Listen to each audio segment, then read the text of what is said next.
समीर एक forest officer नवपरिणीत वधू जान्हवीसह जंगलातील एकांतात असलेल्या एका बंगल्यात नुकताच राहायला आलेला.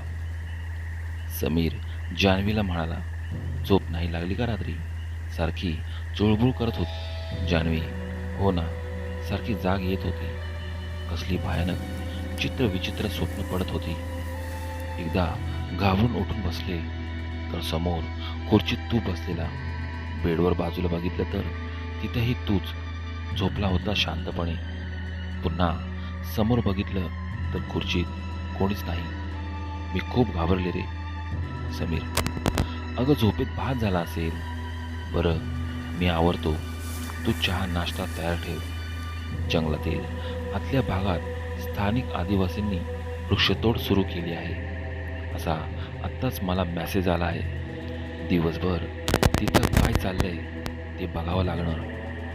जान्हवी, अरे बापरे, म्हणजे दिवसभर मी एकटीच असणार एवढ्या मोठ्या बंगल्यात? मला भीती वाटते रे. समीर हसून, एवढी का घाबरतेस? मी लवकरात लवकर येण्याचा प्रयत्न करेन. बरं ऐक, आमच्यात एका सिक्युरिटी गार्डची बायको तुला मदत करण्यासाठी दुपारनंतर येईल. तिच्याकडून सगळं घर लावून घे आणि धुणी भांडी साफसफाई करण्यासाठी तिला ठरवून घे. जान्हवी म्हणाली, ओके, तू आवरून ये. मी पटकन नाश्ता बनवते, नाहीतर तुला उशीर होईल. समीर आवरून नाश्ता करून त्याच्या कामाला निघून गेला. संध्याकाळची वेळ 6:30 वाजले होते. दाराची बेल वाजली. जान्हवीने दार उघडली. दारात काळी सावळी, मध्यम वयीन, ठसठसीत कुंकू लावलेली एक स्त्री उभी होती. ती स्त्री म्हणाली, ताई, मी रखमा. तुम्हाला कामवाली हवी आहे ना? त्यासाठी मला पाठवलं आहे. जान्हवीने म्हटले, ये रखमा, बरं झालं तू आलीस. रखमा म्हणाली, सांगा ताई, काय काय काम करायचे आहेत? जान्हवी म्हणाली, हे पॅक केलेलं सगळं सामान आधी आपण दोघी मिळून जागेवर लावूया. तू कुठे राहतेस रखमा? रखमा म्हणाली, मी इथेच राहते. ताई, वर्षानुवर्षापासून. जान्हवी खुर्चीवर बसून रखमाला सामान कुठे लावायचं ते सांगत होती. रखमाने सगळं सामान भराभर जागेवर लावलं. तेवढ्यात बेल वाजली. जान्हवीने दार उघडले. समीर एका काळ्या सावळ्या आदिवासी स्त्रीला घेऊन आत आला. समीर म्हणाला, जान्हवी, ही रखमा तुला आजपासून घरकामात मदत करेल. लवकरच येणार होती, पण रस्ता विसरली. तिला घर लवकर सापडले नाही. मी कामावरून येत असताना मला रस्त्यात भेटली. मग मी तिला घेऊन आलो. जान्हवीने म्हटले, रखमा, ती तर मगाशीच आली. स्वयंपाकघरात सामान लावते आहे. बरंचसं सामान लावलं सुद्धा तिने. तिघही स्वयंपाकघरात आले. तिथे कोणीच नव्हतं. सगळं सामान जसेच्या तसं जमिनीवर पडलं होतं. मग ती कोण होती? 2च दिवसात समीर आणि जान्हवीने ते घर सोडून दुसरीकडे राहायला गेले. समीर आणि जान्हवीने घर बदलले. जंगल जिथे संपते तिथे गावच्या वेशीजवळ एक छोटे घर त्यांनी भाड्याने घेतले. नवे घर आधी घरात असलेल्या बंगल्याच्या जवळजवळ 3 किलोमीटर दूर होते. नवीन घरी राहायला आल्यावर जान्हवीला पडणारी विचित्र स्वप्न आणि होणारे भास कमी होतील असं समीरला वाटलं, पण त्याचा अंदाज खोटा ठरला. 2 दिवस गेले असतील. एका संध्याकाळी जान्हवीचे पोट खूप दुखू लागले. रात्रभर पोटदुखीमुळे जान्हवी तळमळत होती. दुसऱ्या दिवशी समीर तिला घेऊन शहरातल्या हॉस्पिटलमध्ये गेला. तिथे तिच्या सर्व तपासण्या झाल्या. सोनोग्राफी देखील झाली, पण तिच्या पोटदुखीचे कारण कळले नाही. जशी पोटदुखी सुरू झाली, अचानक तशीच थांबली. त्यानंतर 2 दिवस गेले. तिसऱ्या दिवशी संध्याकाळी 6:30ला समीर कामावरून आल्यावर पाहतो तर काय, घराचे दार सताड उघडे. जान्हवी घरात कुठे दिसत नव्हती. त्याने तिला घरात सगळीकडे शोधले.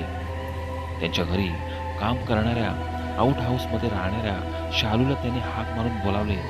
शालू, बाईसाहेब कुठे गेले आहेत? तुला काही बोलल्या का बाहेर जाऊन म्हणून? साहेब, मी संध्याकाळचं काम आटपत होते, तेव्हा कुठेतरी बाहेर जायला निघाल्या.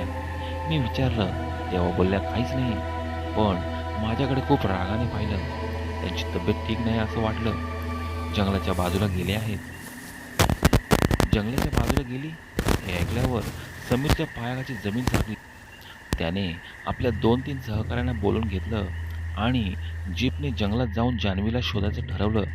खूप शोध घेऊनही जान्हवी कुठेच सापडली नाही. रात्रीचे 12 वाजत आले होते. साहेब, आपण तुम्ही आधी राहत होते त्या बंगल्यात जाऊन बघूया. बाईसाहेब, कदाचित तिथे सापडतील, त्याचा सहकारी म्हणाला. ड्रायव्हरने त्या बंगल्याच्या दिशेने जीप वळवली. बंगल्याच्या बाहेर त्यांची जीप थांबली. सगळीकडे नीरव शांतता होती. अमावस्या बहुतेक 2-3 दिवसावर आली होती. सभोवताली दाट झाडी, त्यातून रातकिड्यांचा आवाज, क्वचित कुठेतरी दूर जंगली श्वापदाची टरकाळी ऐकू येत होती. तिघे जीपमधून खाली उतरले.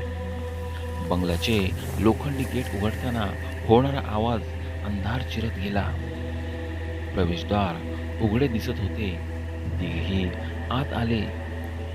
जान्हवी, जान्हवी, समीर हाका मारत होता. हॉलच्या अंधाऱ्या कोपऱ्यातून विकट हसण्याचा आवाज घुमला. सगळ्यांच्या नजरा त्या बाजूला वळल्या. जान्हवी गुडघ्यात डोकं खुपसून बसली होती. त्यांची चाहूल लागताच तिने डोके वर केले आणि तिघांच्या हृदयाचा ठोका चुकला. तिच्या चेहऱ्यावर क्रूर हास्य विलसत होतं. एखाद्या जंगली श्वापदाप्रमाणे ती गुरगुरत होती. हळूहळू ती उठून उभी राहिली. समीर तिच्याजवळ गेला. जान्हवी, इथे काय करते तू? किती शोधले तुला? चल घरी, असे म्हणून त्याने तिचा हात धरला. क्षणार्धात तिने समीरला धक्का मारून खाली पाडले. कसाबसा विवळत समीर उठून उभा राहिला. त्याच्याबरोबर आलेल्या सहकाऱ्याने स्वतःच्या गळ्यातले ओम असे लिहिलेले लॉकेट काढून जान्हवी समोर धरले. जान्हवी खूप वेदना व्हाव्यात तशी ओरडायला लागली, विवळायला लागली. तशाच परिस्थितीत तिघांनी मिळून तिला बाहेर आणले. जीपमध्ये बसवले आणि जीप घराकडे निघाली. समीरला कळत नव्हतं की साधीसुधी जान्हवी अशी विचित्र का वागते आहे. त्याच्याबरोबर आलेल्या सोपान नावाचा सहकारी त्याला म्हणाला, साहेब, हे काहीतरी बाहेरचं दिसते. तुम्ही बाईसाहेबांना, ओंकार दादांना दाखवा. तेच यावर काहीतरी मार्ग काढतील. अतिश्रमाने जान्हवीला जीपमध्ये झोप लागली. जीप त्यांच्या घरासमोर थांबताच समीरने तिला उचलून घरात आणून बेडवर झोपवले. दुसऱ्या दिवशी जान्हवीला सणसणून ताप भरला. तापाच्या ग्लानीत ती बडबडत होती, खूप हाल केले त्यांनी माझे. नेमके काय म्हणते समीरला समजत नव्हते. तिच्यासाठी त्याने आठवडाभराची रजा घेतली. काहीही झाले तरी जान्हवीला काय त्रास आहे हे शोधून काढायचंच आणि यातून तिला सही सलामत बाहेर काढायचं. त्याने ठरवले.